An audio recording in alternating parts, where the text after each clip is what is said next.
안녕하세요. 아이템 모바일 아이모 운영 중인 루이시스입니다. 자, 리얼미 X2는 개인적으로 처음 만나보는 오포의 스마트폰이지만 다른 분들의 후기를 통해서 카메라 또한 수준급 이상이라는 얘기를 들어왔었습니다. 비슷비슷한 하드웨어 스펙과 성능임에도 중국에서는 화웨이 다음 가는 인기를 누리는 것도 아마 이 때문이 아닐까 생각이 되기도 하는데요. 인도 시장을 겨냥해서 런칭한 서브 브랜드라서 많은 분들이 칭찬하는 오포 스마트폰의 카메라 수준이 나와줄런지는 모르겠지만 최소한 비슷한 스펙의 샤오미 제품들과는 견줘볼 수 있을 거라 생각이 되고요. 홍미노트 8 프로와 비교를 해보는 것이 가장 좋았겠지만 잠시 제 손을 떠나 있는 상태라서 홍미노트 8 프로 주간 카메라 리뷰와 동일하게 샤오미 미 9과 아이폰 XS 맥스와 비교를 해봤습니다. 이 리뷰는 제 블로그에 업로드되어 있고요. 유튜브나 블로그 모두 리사이징된 샘플로는 비교가 어려울 수 있으니까 필요한 분들은 영상 디스크립션에 있는 원본 샘플 다운로드 받아서 비교를 해보시는 게 좋을 겁니다. 리얼미 X2의 쿼드 카메라. 인도 시장에서 홍미노트 8 프로와 경쟁을 위해서 출시가 된 제품인 만큼 스펙 또한 홍미노트 8 프로와 동일하다고 봐도 무방합니다. 카메라에 6400만화소 표기가 혼란을 불러올 수도 있겠지만 최상단에는 800만화소의 초광각 카메라가 위치하고 있고요. 그 아래쪽으로 홍미노트 8 프로와 동일하게 삼성의 GW1 센서를 사용한 최대 6400만화소의 광각 카메라 그리고 200만화소의 심도 카메라와 접사 카메라가 차례대로 자리를 잡고 있습니다. 삼성의 GW1 센서를 사용한 광각 카메라를 제외하고는 다른 카메라들은 아무리 구글링을 해봐도 센서 정보를 찾아볼 수는 없었는데요. 각 센서별 화소와 픽셀 피치를 보자면 홍미노트 8 프로와 동일하게 OV 센서를 사용했다고 의심이 되기도 하고요. 실제 어떤 센서가 사용되었는지 알 수가 없지만 하드웨어 외에도 각 제조사별 이미지 프로세싱에 따라서 사진 품질의 차이가 발생을 하는 경우가 대부분인 만큼 결과물로만 비교가 되어야 할 듯합니다. 하드웨어 스펙이 동일한 만큼 기본적인 화각이 있어서도 리얼미 X2는 홍미노트 8 프로와 전혀 차이가 없습니다. 최대 6400만화소의 메인 카메라 역시 센서 4개를 합쳐서 픽셀 피치를 키우는 포인원 구성으로 노멀 촬영에서는 1600만화소, 별도의 맨을 통해서만 6400만화소 촬영이 가능하고요. 광각보다 조금 더 넓은 화각으로 시원시원한 장면을 촬영할 수 있도록 해주는 800만화소의 초광각 카메라 또한 탑재가 되어 있는데요. 하드웨어 스펙만을 봤을 때는 홍미노트 8 프로와 비슷한 수준의 결과물이 아닐까 그런 생각을 하기도 했었지만 리얼미 X2의 초광각 카메라는 의외로 비교적 깨끗한 수준의 사진을 보여주고 있습니다. 초광각 카메라를 탑재한 대부분의 스마트폰들이 고정 초점만을 제공하고 있고 아무래도 초점이 조절되는 광각에 비해서 사진이 조금 부족할 수밖에 없는 것도 현실인데요.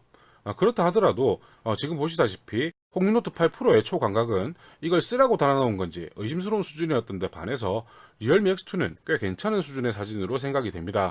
이미지 프로세싱에 따라서 결과물이 달라질 수도 있겠지만 사진 품질을 봤을 때는 스펙은 동일하다 하더라도 OV 센서가 사용이 된 건 아닌 듯 하고요. 리얼미 X2는 무늬만 쿼드 카메라가 아니라 그나마 일정 수준 이상의 쓸만한 사진을 뽑아내줄 수 있을 거라 기대를 해봐도 좋을 것 같습니다. 여러 기능들을 담고 있어도 스마트폰 카메라 중에서 가장 많이 사용을 하게 되는 건 메인 카메라인 광각 카메라일 텐데요. 홍미노트 8 프로 리뷰를 진행을 하면서도 삼성의 GW1 센서가 상당히 훌륭하다는 걸 느꼈었지만 리얼미 X2 또한 같은 센서를 탑재하고 있는 만큼 기본적인 사진 품질에서는 미 9이나 XS 맥스에 비해서 크게 부족하다는 느낌은 없습니다. 다만 사진 전체가 붉은 색감이 조금 도는 듯한 느낌을 받게 되는데요. 지금 보시는 입상의 얼굴은 물론이고 미세먼지가 심한 날이기도 했지만 배경 또한 붉은색이 조금 도는 걸 보실 수가 있을 겁니다. 비교적 단조로운 피사체를 촬영할 때에는 플래그십과의 비교가 거의 무의미한 수준이 아닐까 생각이 되는데요. 홍미노트 8 프로와 마찬가지로 리얼미 X2 또한 최소한 미 9에 비해서는 명암의 구분이 조금 더 확실하다는 걸 확인할 수 있고요. 빨간 색감이 도는 사진들이 나오는 만큼 피사체가 붉은색을 가지고 있다면 피사체가 조금 더 부각이 되는 효과도 누릴 수가 있을 듯 합니다.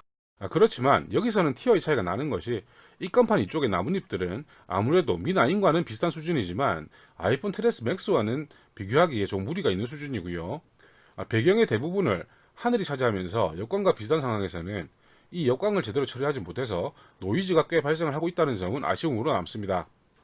그렇지만 역광만 아니라면 어느 장면에서든 꽤 근사한 사진이 나와주고 있고요. 특히나 포인원 구성이 적용된 대부분의 스마트폰들이 센서 하나만을 사용하게 되면 아무래도 사진 품질 또한 조금 떨어지는 모습들을 보여왔었는데 리얼미 X2는 그런 차이를 거의 느낄 수가 없다는 점이 이런 아쉬움을 조금 달래주는 듯 합니다. 전체적으로 광각 사진의 경우에는 중급기라는 걸 고려했을 때 꽤 괜찮은 수준을 보이지만 같은 센서를 사용하고 있는 홍미노트 8 프로에 비해서는 아무래도 조금 부족하다는 느낌을 지울 수는 없습니다. 그리고 앞서 잠시 언급했다시피 리얼미 X2의 초광각 카메라는 고정 초점임에도 그럭저럭 괜찮은 품질임은 분명한 걸로 보이는데요. 홍미노트8 프로는 어차피 비교의 대상이 아닐 테고 Mi9의 초광각 카메라보다는 화소가 부족하다는 점도 고려를 해야겠지만 사진 전체가 주는 느낌은 분명히 더 선명합니다. 보통 초광각 카메라는 풍경 등을 촬영할 때 주로 사용이 되겠지만 그래도 최소한의 선명함은 보장이 되어야 한다 생각을 하는데요. 아예 전혀 다른 센서이거나 오포의 이미지 프로세싱 능력이 뛰어나거나 아니면 그 둘 다이거나 어쨌든 간에 같은 급의 홍미노트8 프로 대비해서 초광각 카메라만큼은 확실한 장점으로 보여집니다. 쿼드 카메라를 탑재하고 있지만 스마트폰 인물 모드에 흔히 사용되는 마건 카메라는 빠져있는 구성입니다. 대신에 심도 카메라를 이용해서 피사체와의 거리를 측정하고 인물 모드로 촬영을 하게 되는데요. 아무래도 광학이 아닌 이미지 프로세싱으로만 아웃포커싱 처리를 하다 보니까 약간 어색한 부분들이 보이기도 합니다만 이 정도는 대부분의 스마트폰에서 발생을 하는 부분이라서 약점이라 보기엔 무리가 좀 있고요.